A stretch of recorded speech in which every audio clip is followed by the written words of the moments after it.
नमस्कार, आपके साथ मैं प्रदीप राज। डुगडुगी न्यूज में आपका स्वागत है। आइए बढ़ते हैं खबरों की ओर। सिंहभूम स्थित एसीसी सीमेंट प्लांट में एक ठेका मजदूर की मौत स्लैग में दबकर हो गई। पश्चिमी सिंहभूम के झिंकपानी प्रखंड मुख्यालय स्थित एसीसी सीमेंट प्लांट में ठेका मजदूर 54 वर्षीय शुक्रा गोप की मौत रविवार की सुबह हो गई। घटना के संबंध में बताया जाता है कि रविवार 3 अगस्त की सुबह 5:30 बजे वह कारखाने के अंदर काम कर रहा था। तभी पे लोडर से स्लैग डंप कर दिया गया। स्लैग से दबकर मजदूर की मौत घटनास्थल पर ही हो गई। बता दें कि स्लैग एक तरह का मलबा होता है जिसका प्रयोग सीमेंट बनाने में किया जाता है। मजदूरों ने बताया कि कारखाने में मजदूरों की सुरक्षा की कोई व्यवस्था नहीं रहने के कारण यह घटना घटी। घटना के बाद मृत ठेका मजदूर शुक्रा गोप को साथियों ने दुर्घटना की निष्पक्ष जांच, शुक्रा के परिजनों को 20 लाख रुपए का मुआवजा और परिवार के एक सदस्य को नौकरी देने की मांग को लेकर धरने पर बैठ गए हैं, लेकिन कंपनी प्रबंधन उनकी मांगों को तवज्जो नहीं दे रहा है। धरना स्थल पर मौजूद सामाजिक कार्यकर्ता माधव चंद्र कुंकल कहते हैं कि दुर्घटना के बाद पुलिस पदाधिकारी तो आए, लेकिन झारखंड सरकार का कोई विधायक और स्थानीय सांसद गीता कोड़ा नहीं आए हैं। एक मजदूर जो एक्सीडेंट होकर मर गया है, उसको आश्रितों को मुआवजा और नौकरी के सवाल पर हम लोग धरना पर बैठे हैं।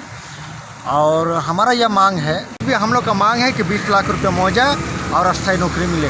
हम इस आंदोलन के माध्यम से, इस प्रदर्शन के माध्यम से कहना चाहते हैं कि एसीसी कारखाना में बहुत से ऐसे मजदूर हैं जो उसका सुरक्षा का चूक के कारण से मजदूर जो है मरते हुए आए हैं और उनको मामूली सा मैंने 3 लाख रुपया करके ही मुआवजा मिला है और कोई नौकरी नहीं मिला है।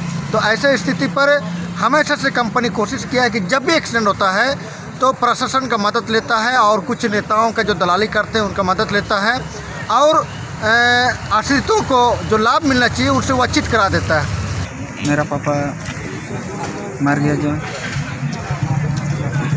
शुक्रा को, और उसके लिए आए थे जो हम लोगों को एसएससी कंपनी तरफ से कुछ मदद भी नहीं मिल रहा है और हम लोग शाम तक हो गया तो कुछ दफनाने का मदद भी नहीं मिला।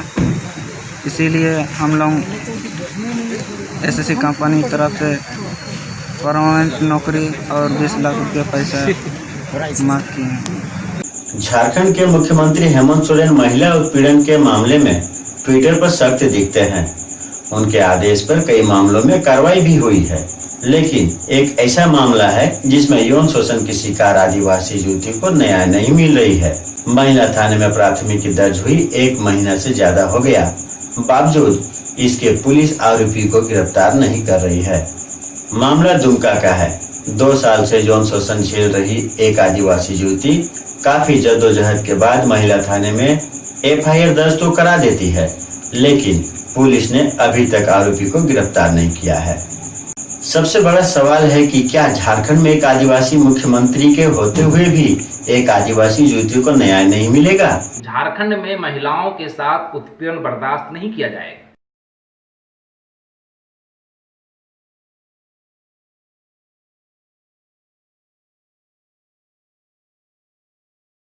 लेकिन इनकी घोषणाओं की जमीनी हकीकत को देखने पर पता चलता है कि झारखंड में लगातार महिलाओं के साथ सामूहिक बलात्कार से लेकर तमाम तरह की उत्पीड़न की घटनाएं घट रही है। हाल फिलहाल एक मामला प्रकाश में आया है दुमका से। दुमका की एक आदिवासी युवती के साथ शादी का झांसा देकर 2 साल से यौन शोषण चल रहा था। इस दौरान वो गर्भवती भी होती है और जबरन उनका गर्भपात भी करवाया जाता है। जब वो लड़का सच्चिदा मरांडी पाकुड़ का रहने वाला उस आदिवासी युवती से शादी से इनकार कर जाता है तो वो महिला थाना दुमका एफआईआर के लिए पहुंचती है 1 जून 2020 को। लेकिन वहां उन्हें सिर्फ तारीखें मिलती है। इन तारीखों से उबकर जब वो आदिवासी युवती 22 जून को दुमका एसपी अंबर लकड़ा को आवेदन देती है, तब जाकर उनका 25 जून को महिला थाना में एफआईआर दर्ज होता है।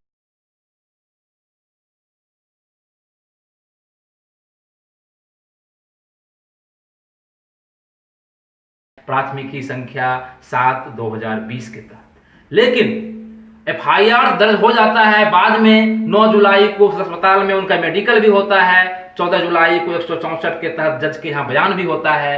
लेकिन पुलिस कान में तेल डालकर सोई रहती है, उनकी गिरफ्तारी नहीं होती है। पाकुड़ जिला का रहने वाला सचिदा मरंडी 2 साल से मेरा यौन शोषण कर रहा था और जब मैंने शादी के लिए दबाव डाला तो वो मेरा अंतरंग फोटो को वायरल करने की धमकी देने लगा। तब जाकर मैंने महिला थाना में आवेदन दिया एफआईआर के लिए। वहाँ भी काउंसलिंग के नाम पर काफ़ी दिन तक इस मामले को रोक के रखा गया और जब 22 जून को एसपी को आवेदन दिए तब महिला थाना में केस दर्ज हुआ, लेकिन अभी तक उसकी गिरफ्तारी नहीं हुई है और बड़ा बाबू बोल रहे हैं कि ऊपर से आदेश है कि गिरफ्तार नहीं करना है। वो बोल रहे हैं कि जब भी हम लोग गिरफ्तार करने जाते हैं तो ऊपर से फ़ोन आ जाता है कि गिरफ्तार नहीं करना है। एक तरफ हमारे राज्य के मुख्यमंत्री और डीजीपी बोलते हैं कि महिलाओं की उत्पीड़न को बर्दाश्त नहीं किया जाएगा और मेरे मामले में आरोपी को अभी तक गिरफ्तार क्यों नहीं किया जा रहा है। इसलिए मैं मुख्यमंत्री और डीजीपी से मांग कर रही हूँ कि अविलंब आरोपी को गिरफ्तार किया जाए और मुझे न्याय दिलाए और मुझे शांति से रहने दिया जाए। बाद में जब मामला काफी सोशल साइट पे चलता है, महिला का वीडियो भी वायरल होता है, वो अपील करती है मुख्यमंत्री से कि अपराधियों को गिरफ्तार किया जाए, लेकिन फिर भी पुलिस गिरफ्तार नहीं करती है।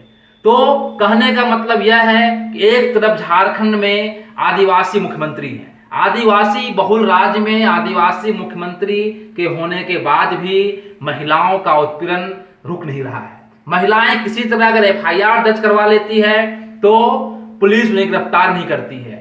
युवती बताती हैं कि गिरफ्तारी नहीं होने का मुख्य कारण है कि आरोपी सच्चिदा मरांडी का जेएमएम और कांग्रेस से मधुर रिश्ता है। तो क्या सिर्फ मधुर रिश्ता होने के कारण ही एक आदिवासी राज्य में एक आदिवासी मुख्यमंत्री होने के बाद भी एक आदिवासी युवती को न्याय नहीं मिलता है?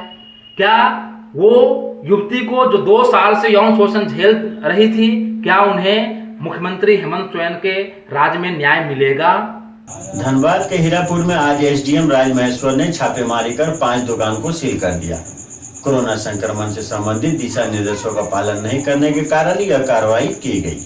कई दुकानदार बिना मास्क लगाए दुकानदारी कर रहे थे। एसडीएम ने जरूरी होने पर ही घर से निकलने की अपील की।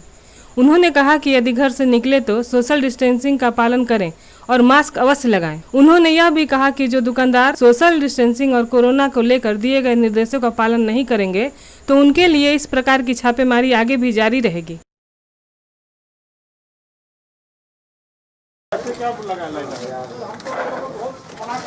हम आपका दुकान बंद करेंगे तो जो है मसाला लगा आप नहीं चला पा रहे तो बंद कीजिए दुकान को। आ रहा था कि भीड़ भाड़ वाले मार्केट में सोशल डिस्टेंसिंग और उसका उल्लंघन किया जा रहा है।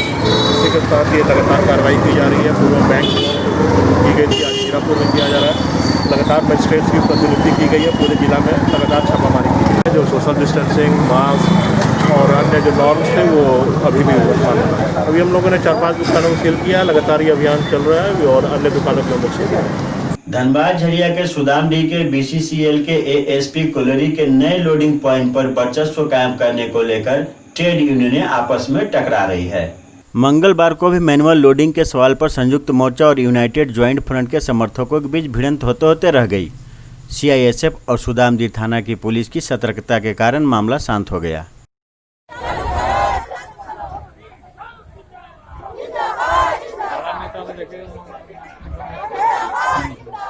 ही मैनुअल लोडिंग ग्रामीण संयुक्त मोर्चा और संयुक्त मोर्चा के साथ शुरू से ही हम लोग मैनुअल लोडिंग का ही डिमांड कर रहे हैं। बीच में हम लोग का जीएम से वार्ता हुआ था। आपका क्वेश्चन को हम आंसर दे रहे हैं। वार्ता में जीएम साहब हमको आश्वासन दिया था कि हम लिखित देंगे कि पिछला जो भी यहाँ से डीओ जो रोड सेल के थ्रू जाएगा वो मैनुअल लोडिंग के थ्रू होगा। लेकिन आज तक जीएम साहब या मैनेजमेंट हम लोग को लिखित नहीं दिया है कि आने वाला समय में यहाँ मैनुअल लोडिंग ही होगा।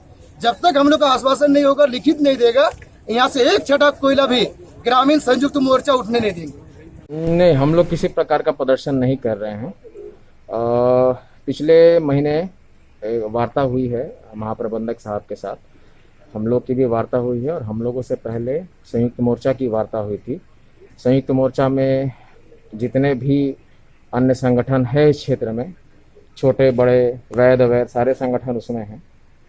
तो उन लोगों की जो वार्ता हुई थी 22 जुलाई को, 22 जुलाई के वार्ता में उन लोगों से महाप्रबंधक ने आग्रह किया था कि कोयला उठाव की जो अवधि है, जो 45 दिनों की जो वैलिडिटी मिलती है, वो वैलिडिटी ख़त्म होने वाली है, इसलिए इस बार जो है पेलोडर से लोडिंग की अनुमति दी जाए। जिस पे कि सभी लोगों ने एक मत होकर के, संयुक्त मोर्चा के हर एक नेता ने एक मत होकर के ये निर्णय दिया था कि इस बार पेलोडर लोडिंग कराई जाए। ये जो आप कागज़ देख रहे हैं ये मिनट्स है 27/28/7/2020 को ये मिनट्स उस मीटिंग की है, जिस मीटिंग में अगर आप देख सकते हैं कि सारे संयुक्त मोर्चा के नेता उसमें उपस्थित हैं। वो प्रबंधन के सामने क्या स्टैंड है उनका, उनको तक मालूम नहीं है। मैनेजमेंट भी, प्रबंधन भी इस बात पे कंफ्यूज्ड है कि आखिर संयुक्त मोर्चा का स्टैंड क्या है। कभी वो लोग पेलोडर लोडिंग के लिए हामी भरते हैं, कभी वो लोग अपना पेलोडर वहाँ खड़ा कर देते हैं, जैसा कि 18 जुलाई को हुआ था। कभी वो लोग फिर मैनुअल लोडिंग पे आ जाते हैं। धनबाद जिले के चिरकुंडा में चोरों ने एक ही रात में 2 दुकानों में चोरी की घटना को अंजाम दिया। चिरकुंडा के सरिसा पहाड़ी में एक राशन दुकान में सेंध मारकर 10,000 रुपये नकद और कुछ सामानों की चोरी कर ली। चोरों ने बगल के एक मोबाइल की दुकान से भी कई मोबाइल सेट लेकर चंपत हो गए।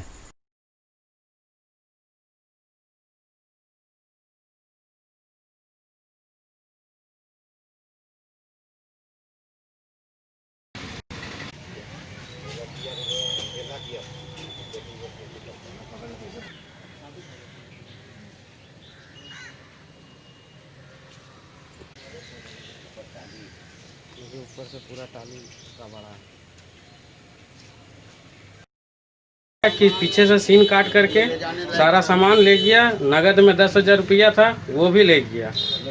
लगभग 10 से 15,000 का सामान ले गया।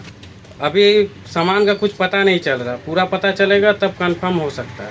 झारखंड सरकार के अनुबंध पर कार्य कर रहे पारा मेडिकल कर्मियों ने अपने मांगों को लेकर धनबाद एवं चंदवा में 1 दिवसीय सांकेतिक हड़ताल किया। झारखंड अनुबंधित पारा चिकित्सा कर्मी संघ के बैनर तले मंगलवार को धनबाद सिविल सर्जन कार्यालय के मुख्य दरवाजे पर अनुबंध कर्मियों ने धरना भी दिया।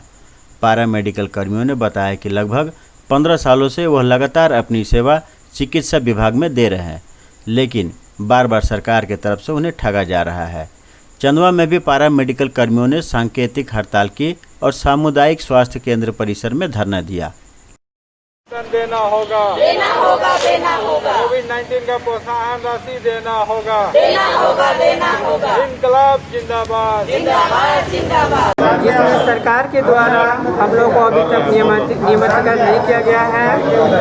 पूर्व में RCH में कार्यरत अनुबंध कर्मी 2014 में स्थायीकरण किया गया, उसी के तर्ज पे हम लोगों को भी स्थायीकरण किया जाए, यही हम लोग को मुख्य मांग है।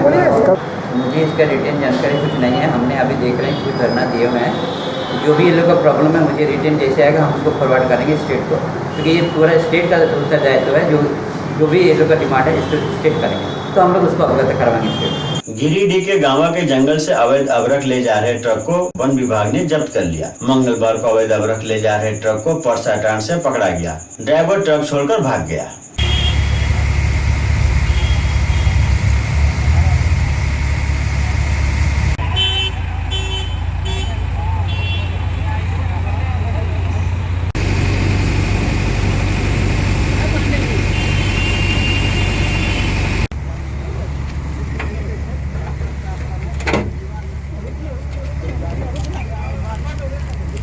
धनबाद जिला जोड़ापोखर थाना के फूस बंगला के भाजपा नेता जितेंद्र साहु की कुछ लोगों ने पिटाई कर दी। घायल भाजपा नेता को बेहोशी की हालत में चासनाला अस्पताल भेज दिया गया है। स्थानीय लोगों का कहना है कि सोमवार की शाम को नल पर पानी भरने को लेकर 2 परिवार आपस में झगड़ रहे थे। दोनों के बीच बचाव करने गए जितेंद्र यादव पर कुछ लोगों ने लाठी डंडे और हॉकी स्टिक से हमला कर दिया। बताया जाता है कि किसी पुरानी रंजिश को लेकर भाजपा नेता की पिटाई की गई। सही में आपका कहना है कि रंजिश वाला मामला है। विधानसभा चुनाव के समय से ही जितेंद्र प्रसाद जो हैं हमारे भागवत मंडल के उपाध्यक्ष हैं भारतीय जनता पार्टी के, और बहुत सक्रिय कार्यकर्ता है और अपने क्षेत्र में सक्रिय रूप से काम करते हैं। इनको लेके विपक्षी पार्टी के लोग जो है चुनाव में कार्य करने हैं तो इनको डरा धमका रहे थे। उसी समय से इनकी रंजिश चली आ रही है।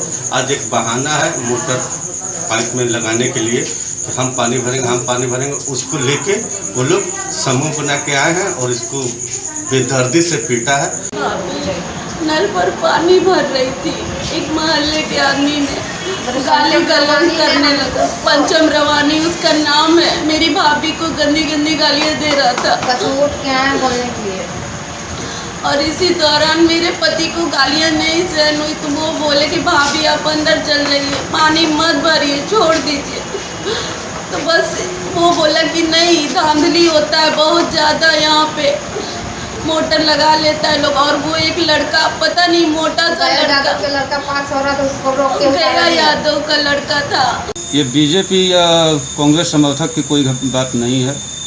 पानी भरने को लेकर दो व्यक्ति में झंझट हुआ और दोनों पक्ष से कुछ व्यक्ति आके मारपीट किए। दोनों जख्मी आए, दोनों जख्मी को थाना से इंजरी रिपोर्ट देके, चूँकि जख्मी थे उनका बयान देने की स्थिति में नहीं थे तो दोनों पक्ष को जख्म जांच रिपोर्ट देकर PMCH भेज दिया गया है। आवेदन मिलने के उपरांत अगतर कार्रवाई की गई। झरिया के बनियाहिर में मोटरसाइकिल और ऑटो के बीच टक्कर होने से एक व्यक्ति घायल हो गया। घायल 35 वर्षीय गंगा हाड़ी को पहले स्थानीय नर्सिंग होम ले जाया गया, लेकिन चिकित्सकों ने गंभीर हालत को देखते हुए उसे PMCH धनबाद रेफर कर दिया।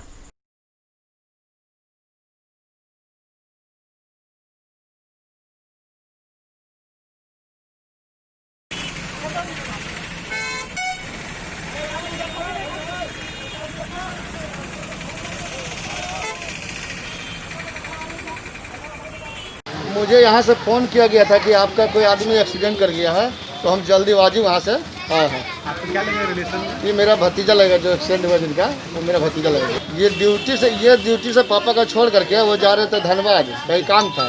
बोला कि हम तुरंत रिटर्न हो रहे थे, लेकिन अचानक पता चला कि यहाँ एक्सीडेंट हुआ, तो मुझे फ़ोन किया गया। ये गोविंदपुर पतरीम के रहने वाले हैं। तो ये थी अब तक की खबरें। आप देख रहे थे डुगडुगी न्यूज। अब मुझे दीजिए इजाजत।